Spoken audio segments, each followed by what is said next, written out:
For thousands of years, a demand for opium has attracted commerce and crime. The narcotic comes from the resin that oozes from the bulb of the poppy. From the reign of King Tut, the Egyptians were the first to cultivate vast fields of the drug, which they sold throughout the Mediterranean.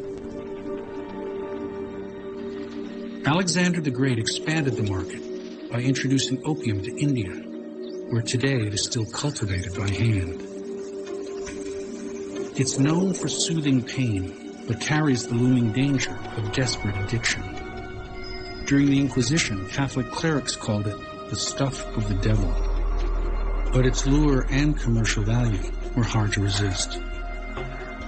By the 16th century, the resin was rolled into black pills called stones of immortality and marketed as a painkiller called laudanum. During the Industrial Revolution, infants were narcotized with laudanum by mothers without childcare who needed to leave home to work the factories and the mines. The smoking of opium expanded the global market into China, where millions became addicted. By the 19th century, the British East India Company built vast opium factories where the stuff was rolled into cannonballs and then shipped off to Chinese merchants called the Hong. American dealers like John Jacob Astor and FDR's grandfather Warren Delano cashed in by manufacturing the stuff in Turkey.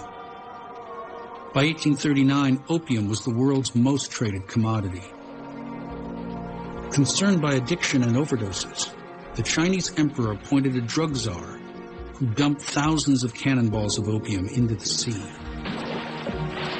In a fury, opium companies pushed the British government to start a war with China to keep the profits flowing. In time, opium developed as a prescription drug. The Merck company launched a product called morphine.